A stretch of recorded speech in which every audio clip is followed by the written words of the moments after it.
he talks about both of these factors played. So You can't, you can't, you can't,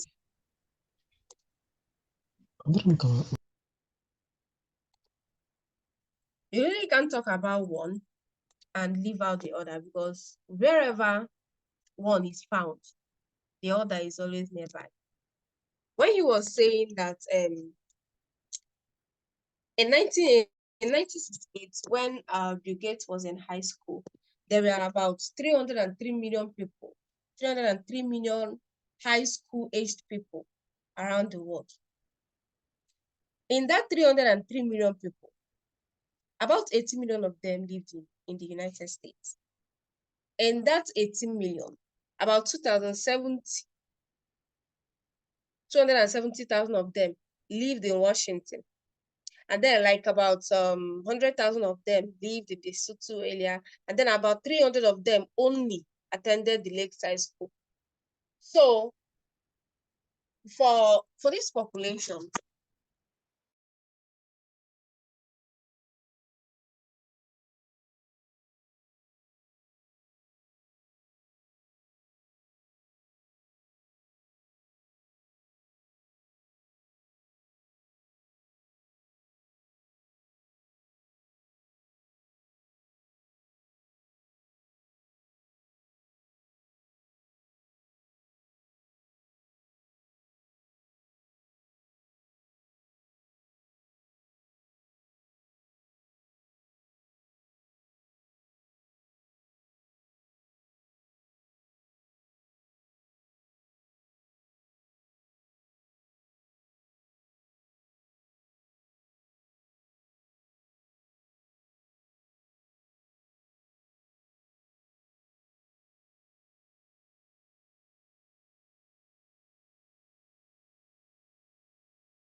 Guys, sorry for the interruption.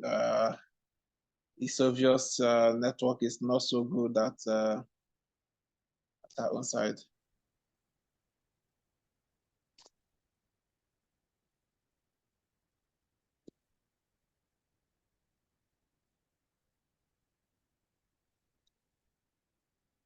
okay, maybe it's just now because network have been stable all this while.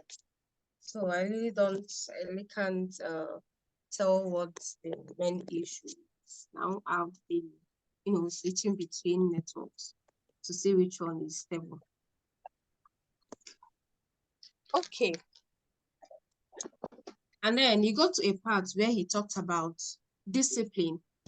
Discipline and behavior of a person playing a huge part in their finance life, in the decision. A person, he described the fact that a person might have the best of education, a person might read the best book, a person might, have the best knowledge. But if they are not disciplined, if they are not very careful with the way they behave with money, if they are not very careful with the way they behave around money, they're going to lose their money. They're going to lose their wealth. They're going to, make terrible mistakes that will ruin their finance life. And somebody that has little or no education about money, but has self-discipline, can be able to, make and sustain and even expand wealth to a height that's even unimaginable. So it's not just about someone being educated. It's not just about a person gathering information. It's not just about a person, being in an elite environment. It's about a person taking responsibility, placing priority on this part of their lives, being disciplined enough for them to, work on their habits, work on their money habits, work on their behavior that needs to be worked on, so that they can be able to sustain and, retain the wealth.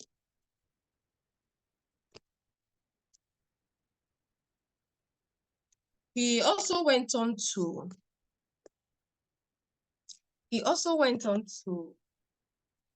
talk about the parts. There's a part that he said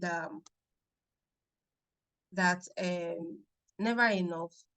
There is no amount. There is no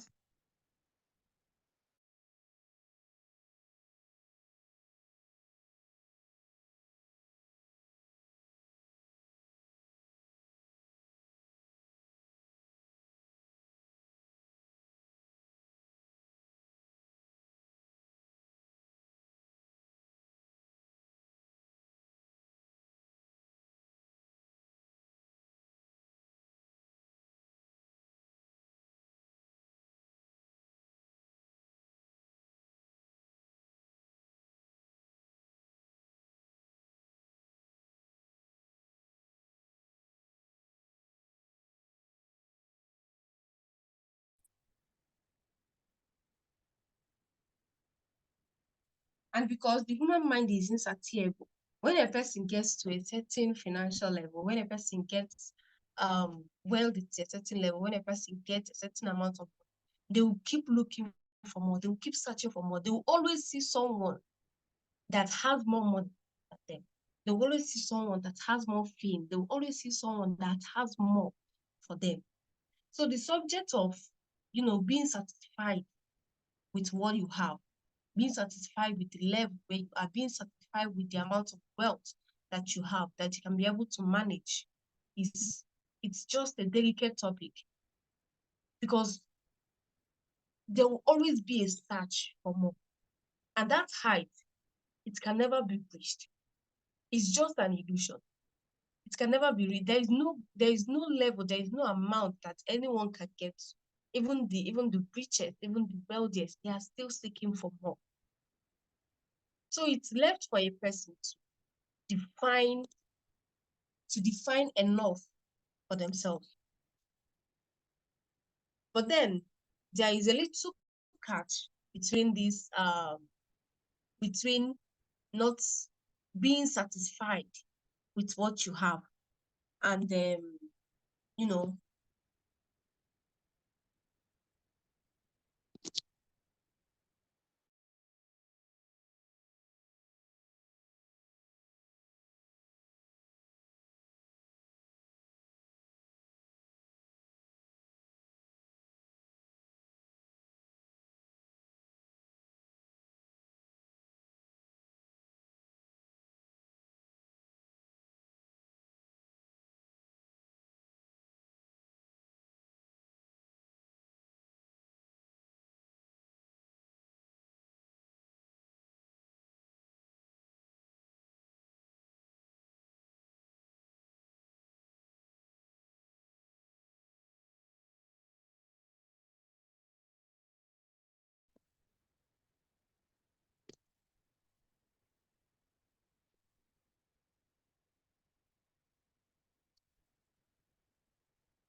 in chapter 5 he talks about getting rich, getting wealthy, versus staying wealthy.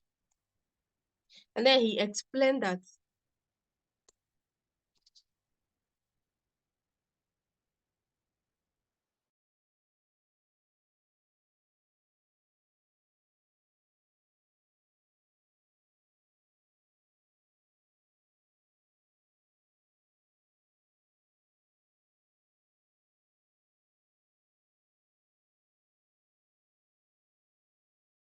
he clearly explained that there is a clear difference between someone making wealth, between someone getting wealth, between someone getting rich, and the person staying rich, like sustaining the wealth that you have made.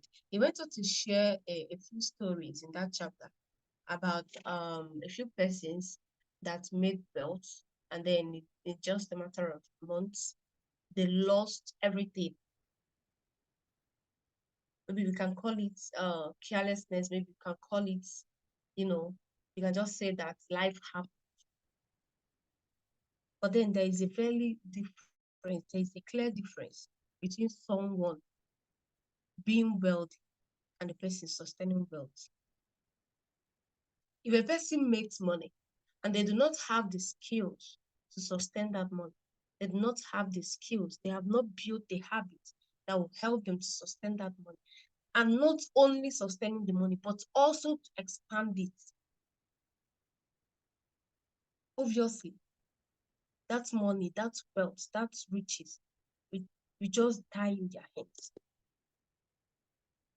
And he says that in the aspect of business, one of the keys to staying healthy, to staying wealthy, is striving to succeed. Is striving to survive in the market, like in the business market. You're just trying to survive. You're not being stagnant. You're not uh, you're not just there. Maybe as a business person, you're not just depending on the knowledge, on the ideas that your business survived on yesterday, last year, last 5 years, last 10 years. You're not depending on the knowledge, the information, the ideas, the strategies that your business used to survive 5 years ago. You don't expect that your business will use that same strategy to survive in the markets now. You don't expect that that same strategy will help your business to survive in the next 5 years, in the next 10 years.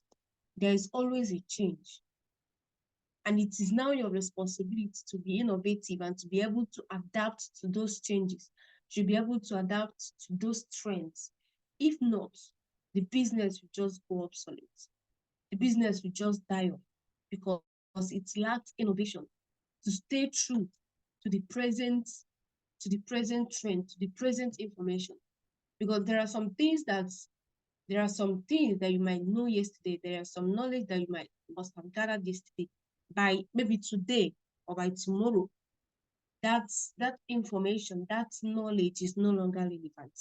So it's now left for you to keep learning, to keep gathering knowledge, to keep being updated, to keep being up to date, to keep being innovative with your business strategies. That business that you're running, just be innovative. Just always strive to survive. Survivor is the word. Because if you don't survive as a marketer, as a business person, obviously the business is going to die.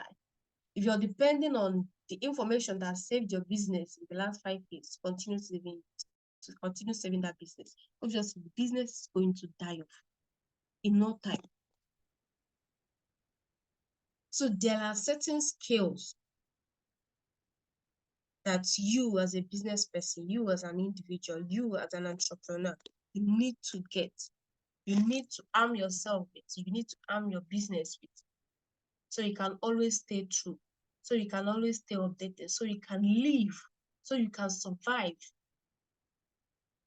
in any harsh condition or harsh economy, in any trend that's happening, whatever it is that's happening in the today, should be updated. Your business should be up to date with those quality information. And then he talks about creating room for error. Creating room for error.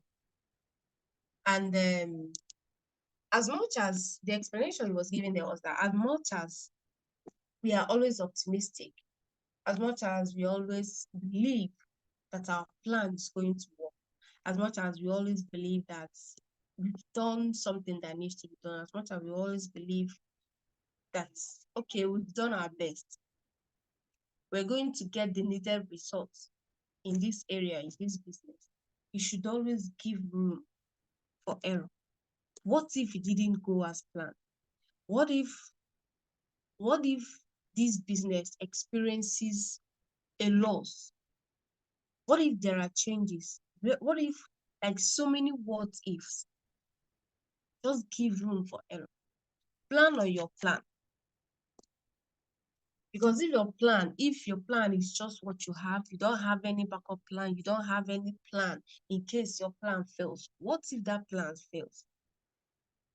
What if everything that you have mapped out, what if it fails? You have to have a plan for every plan that you have made. and even a plan for the plan that you have made for the plan. Like, let it have series of backups, so that maybe whatever happens, you can always have what to fall back on. You can always have where to fall back on while you work things out. So I'm going to stop here for a bit. Let's hear from other people in the house. Mr. Iben, can you hear me? Please, we would like you to just throw in one or two words about the book, what you learned, anything that you can say about the book, please.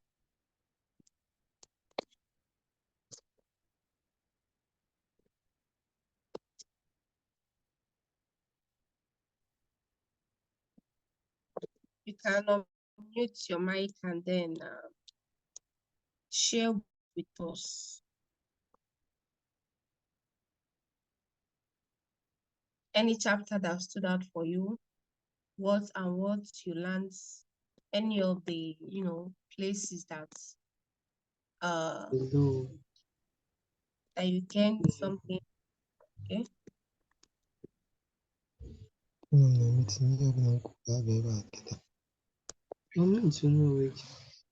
Hello, good evening.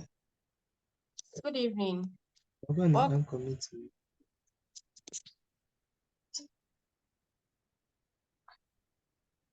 Okay, the book is interesting, but the fact is that I don't know why I didn't read it thoroughly like before.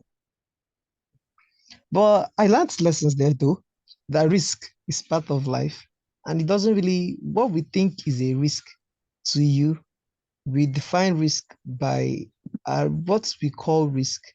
All matters to with our experiences, the exposure we had, and previous experiences, lots of factors. So that's nothing really is as crazy as it is. That's from chapter 1. And it went further to also let us know that in as much as we all have principles for success in every aspect, that there is also the chances of luck and risk, and that the two of them are brothers or sisters and cousins, but they are related. So they are not measurable, but they are variable. They vary, and so they have a way they also play their role that we must also try to. He used a word about that. Be caution. Is it? I've forgotten the exact word he used about that, but he said something that in our planning, yes, nobody plans to run into the other side out. Nobody plans to run out of luck, but then we must also remember that there is the luck, there is the visibility. That luck also has a way of playing its own role, and then the other and its brother. Those are the particular two lessons that made it for me from the book, because I've not been able to finish the book so far. But these lessons made it were what I picked so far reading the book. And it gave instance of um, Bill Gates, that yes, he introduced the modern computer system as it is. You can't talk about the modern computer system with the success it's making, and even for him and the wealth he's making with it, without without looking at the luck factor that he had, that he was privileged to attend one of the best schools then, which had a computer system. And even at that, it was not, yes, they had the computer system, but not even all the students had access to it. But somehow his interest and his peculiarity got him access and glued to it, because he also had interest with there in computing things. So with that, he groomed himself, and his passion helped him. That also helped him. They also talked about Mark Zuckerberg, how he was lucky to not to sell his company when Yahoo was actually dominating, and they saw his innovation and things like that. So he was lucky not to sell it. because he almost would have. But then, so they have their role to play. And really, nothing really matters. Nothing really is as crazy as we may think it. It all depends on our on our factors that we reason out, like our experiences, exposure, and some other things like that. Thank you. That will be all for now. Okay, that's awesome. That's awesome. Thank you so much for the contribution. You made valid point. And even though you said you didn't read the book thoroughly, but the deep understanding, the way you explained it showed, the deep understanding you call from the parts that you read. So the parts you're talking about, luck and risk, and you're talking about Mark Zuckerberg and the Yahoo stuff. That's also the same way that uh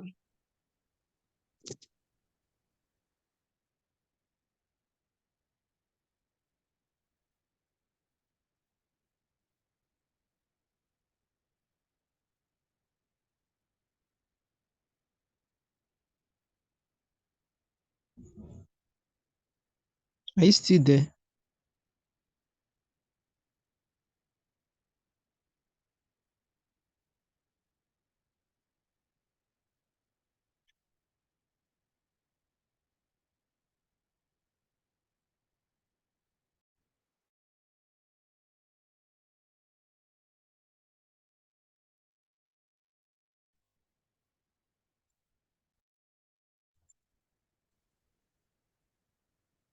that's obviously the same way that luck and risk played its role in their company.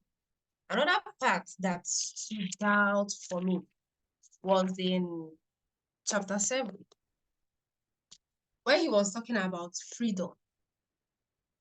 And then he was saying that one of the best things, one of the best, one of the best dividends your money can buy for you is time. Because so many people are working long hours. Maybe the job they are doing is giving them the fund that they need or the money that they want, but then they don't have time.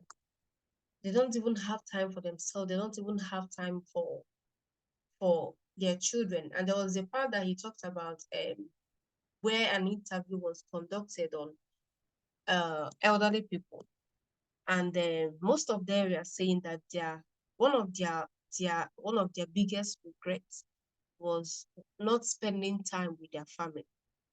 Why? Because they didn't have control over their time. They were busy working, and then when they are old, when they have retired, they find out, they start regretting why they didn't spend time with their children, and that time is one of the things that matter to them. But then they didn't have control over their time. So he was saying that one of the best decisions a person can make is being a kind of wealthy, being a kind of rich, that they can be able to control their time, doing what they want to do, when they want to do it, where they want to do, with the people they want to do it, controlling their times. It's one of the things that gives fulfillment, gives satisfaction, builds happiness. You have time for yourself. You have time to more than enough time to spend with your family. Time freedom. You can buy it with money, obviously. But then so many people are stuck. They don't have that freedom. They can't even afford it. Not that they don't want it. They want it. They desire it earnestly. But then they have to work because the money isn't there. Because if they don't work, they can't even, foot the expenses of their family. So most people wish that they have that time freedom, but they don't. And then another part also that I love so much, or the part that he talked about saving money. And he was saying that there are several groups of people, those that save because they they know that they need to save or that they want to save. And then those that don't save because they don't know there is need to save. And then those that don't save because they don't want to save because they feel that saving isn't necessary. And then you talked about spending less and saving more. Those people that you are spending much of the money to impress, you are just doing yourself. They are not impressed. What they are just admiring, what they are just respecting is the material things, the possessions that you have, the clothes, the luxury you're enjoying, the car you're driving, the home you live in, the lifestyle you are living. That's what they admire. That's what they respect. That's what they wish they will have. Not you. They don't care. They don't give, like, they don't care about you as a person. They just admire what you have. They just admire your position. And then once you lose that position, you see that, it will be very clear to you that they don't actually care about you. It's just what you have. It's just the luxury that you have. It's just the luxury that you are enjoying that they are really admiring all this while. So they just feel like maybe they should have been the one driving this type of car. They should have been the one. They just want to have a taste of that luxury, that lifestyle. That's just it, not you as a person. So you go ahead killing yourself using your money, the money that you should be saving for something more important, the money that you should be investing. You're using it to impress people that don't care about you. You keep thinking that they are impressed by you or they respect you or they admire you or, no, they don't care about you. It's just the possession that they care about. And he was saying that if you truly want deep respect, you will find out in humility as a person, you being humane, not just having possessions. So that money you want to use to go and buy clothes, to go and buy stuff. And of course, we shouldn't, we shouldn't look tattered or look like what we're going through or,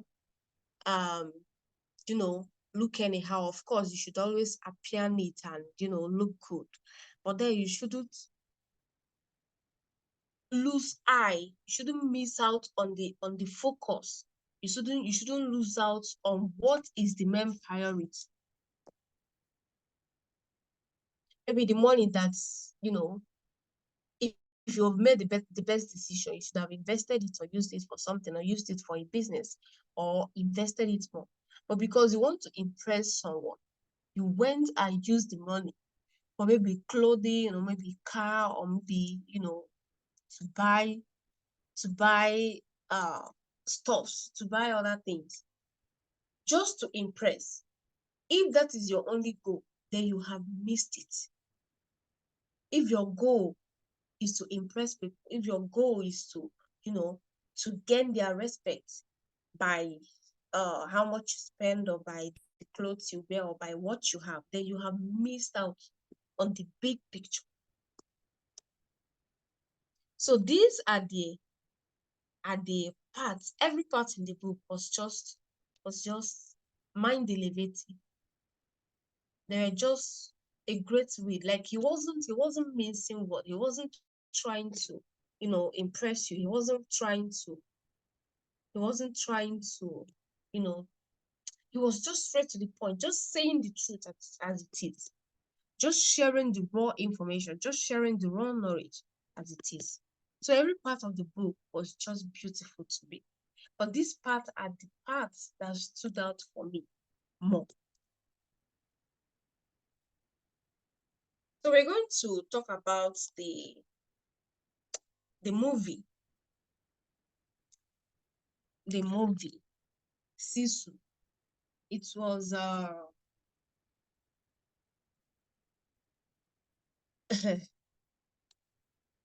for the main character, it wasn't a funny stuff. It wasn't an easy journey. But then, by the description of the movie, by the description of the name of the movie, Sisu, you know, it's it was just a pure explanation. It was just a pure description of courage, determination.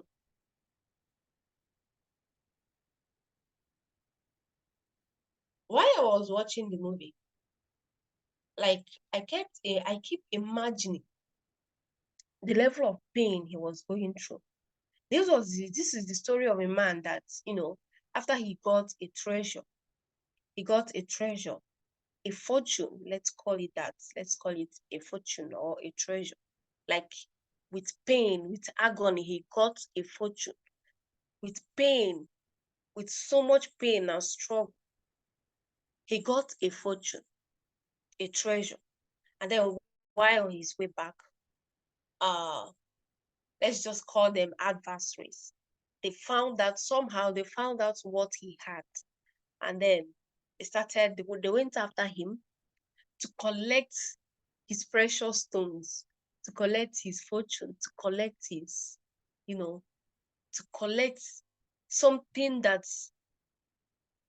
that would change his life forever, something that he got out of sweat, blood, and pain. They just want to collect it. And then they went after him. But all of those times, he was just so determined not to lose his treasure, not to lose his stones. He kept fighting. He kept fighting. Imagine one man against so many armed men, against so many armed soldiers. Just one man. He used every tactic. He used every strategy that he could think of. All the injuries he sustained, all the pain he went through, all the bruises, everything that he went through, he kept holding on onto his treasure. He kept holding on onto his fortune. He kept holding on onto his precious stone. But at a point, they overtook him and then collected everything from him and hanged him. But fortunately, he survived. It's as in he survived. Maybe other people that died, maybe they have the same courage as him. Maybe they have the same determination as him, the determination to survive, the determination to succeed, the determination to stay alive and to keep fighting. But then his case was clearly different. They hanged him, but somehow he survived the hanging. And even though he has lost his fortune, he has lost his precious stone, he has lost what he suffered to gain, what he suffered to gather, what he suffered to build. For those maybe in a business scenario, somebody losing a business that they built from scratch with sweat, with blood, with like everything they have, with everything in them, they gave it their all, and then they lost it to someone else. When he survived the hanging, somehow I was thinking that he should just be grateful for being alive, for surviving the hanging. Somehow I thought that he was going to be appreciative of the fact that, okay, he didn't die. Maybe he should continue on his way and leave those that collected his fortune. Maybe just leave it for them and just move on with his life. At least he has his life. But no, it didn't happen. Somehow I was thinking that, okay, he should be grateful for his survivor from the hanging. Because obviously he saw other people that were hanged on his way and they died. Like they didn't survive. But then he was hanged. They hanged him, collected his precious stones. But he survived the hanging. And instead of him going his way, instead of him leaving those men, instead of him being grateful that he's still alive, that he survived, maybe tomorrow he can still, go and get another stone, or he can still go and search for another fortune. He can still make something out of his life. He went after them, one man army. He went after them, fighting to recover what rightfully belongs to him. He went after them, fighting to get back what belongs to him. That is a story of courage. That is a story of strong determination. He went after those people. And with everything else that happened, all the fightings, all the gunshots, all the wounds that he sustained, all the bullets that went into his body but didn't kill him, he kept on fighting. He kept on fighting. Even when he was tired, he kept on fighting. Even when he had series of injuries, he kept on fighting. Even when he knew that these people, all of them, they are armed. Even with all the bombings, he kept on fighting. Even with all the gunshots, he kept on fighting. Even with all the armored tanks that these people have, he kept on fighting. He kept on devising means. Because obviously, he has trained himself with certain skills. And those skills, it helped him with the fight in his journey. It helped him a whole lot. He has trained himself. He has disciplined himself. He has subjected himself to series of trainings, to series of, to series of developing skills he knows that he might need in the future. So the movie was just all shades of lessons, and then motivation, and then inspiration, because the courage and the determination with which he was fighting, like I was wondering, what type of man is this? Even with all the bullets that went into his body, even with all the gunshots, all the bombings, everything that kept on happening, he kept on fighting. This time he's no longer running away from these people. He is now pursuing them to recover his fortune that they collected, to recover what rightfully belongs to him that they stole from him. Obviously, because they feel or they think that they are superior to him. That's why they collected his fortune. That's why they collected his precious stones. But he went after them. The main person, especially the main person that had the stone, their head, went after him. Even when the person that has the stone entered an airplane and then they flew up, he still went after them. He climbed almost. He climbed the airplane and kept on fighting. Like this sort of courage, it's so unimaginable. He got into the plane and the fight continued. They beat him. The guy beat him blue and black, nearly killed him. But he didn't give up. He was like, this my fortune, I must recover it from you. This my precious stone, it is mine, and I am not leaving it for you. I am confident that I will get this stone from you. I am confident that I'm going to recover this fortune that you stole wrongfully from me. After all the beating, he was bleeding everything. After all the beating, somehow he managed to, throw the other guy out of the plane, and then went and picked his stone. The pilot that was driving the airplane had a gunshot because he shot them when they were about to take. He received a gunshot from him. After he picked his stone, the guy died obviously, and then the plane crashed, but he still survived. He still survived the plane crash. After he survived, he came out from the mood where the plane crash threw him into, and then confidently he carried his fortune. He carried his precious stone, like feeling as a winner that he is, feeling as as the rightful owner of the fortune that he has.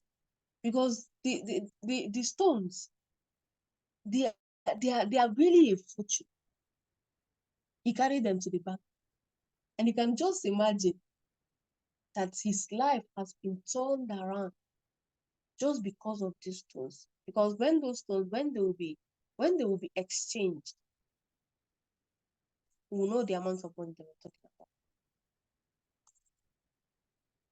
So after he recovered it, he went to the bank and then he exchanged the stone. That's obviously where the movie ends.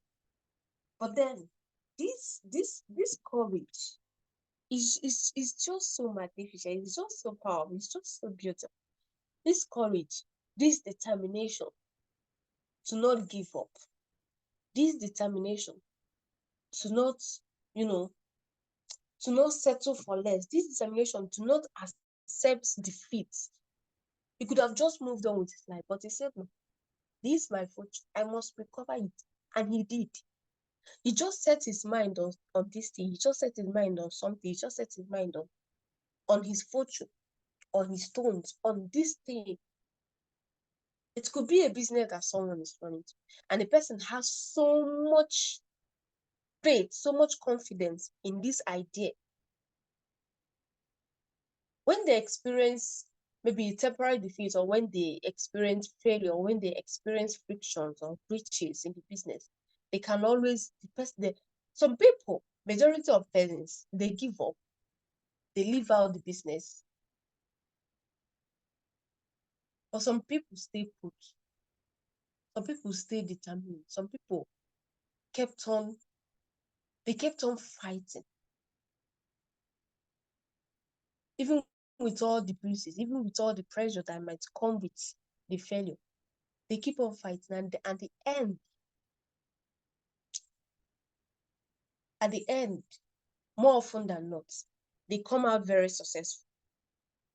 So the story was just a story of so much courage and determination. Not giving up. But this particular not giving up, get level. It get level. So we've come a long way. We've spent a whole lot of time in this session. We should be rounding up the session. But Sir Stephen, I want to ask you a question, please. And it's not necessary from the movie or the book, since you said you didn't watch it because you joined it late. But I want to understand something. In a situation where, let's say, a business failed, how do a person know that, or how can a person find out or know that they should give up?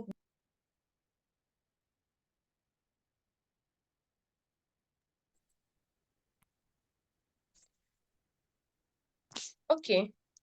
How do they know when they should give up this business? Or maybe like they should know that this business is not going to work out, or this goal, this thing that I'm about to do, it's not going to work out. How can they,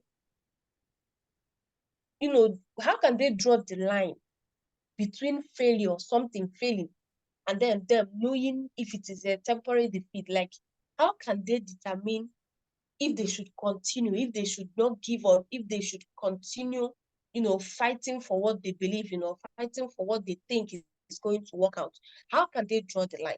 Because I guess that's a place that so many people are getting it wrong. They don't know when to give up on something. They don't know when to, when to continue fighting for that thing to see if it is succeed or not. So I just wanted to throw more light on that aspect. Okay, good evening, everyone. To me, at the center of it all is information about whatever you are doing, like the business you are into. Because it is said that information, just like knowledge, is power. So if you have adequate information about the business you have ventured into, so you should be able to forecast should be able to know what is likely to happen tomorrow or how the business is likely to look tomorrow. For instance, with the current economic situation of Nigeria, we are seeing some industries or businesses closing. The owners of these businesses that are closing, they are not happy that they are closing down this business, but they have seen that if they continue with this particular business, with the current economic situation, for instance, due to exchange rate issue or due to energy issue like power and so on. So if the owner of this business sees that we are not making headway or on daily basis we are making loss, then the person can say, maybe in the interim, let me hold on this business, let me suspend this business while I study the economic situation or see if there is any other way I can maybe reduce cost of, if it's a manufacturing company, for instance, let me reduce cost of production.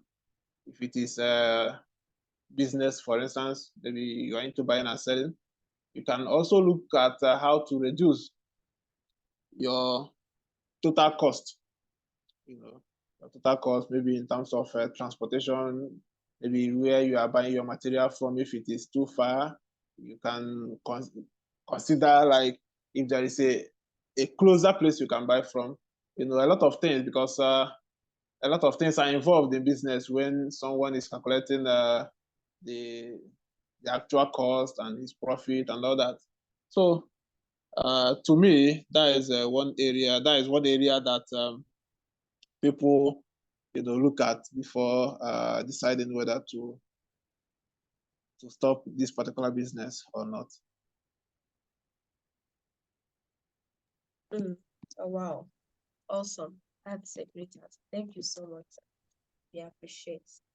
I guess our listeners, they're going to learn from the examples that you gave, from what you shared, the aspect of them being armed with knowledge, and then kind of searching for people that can mentor them or that can coach them, some people that have been where they are looking forward to be, people that can guide them, people that can direct them.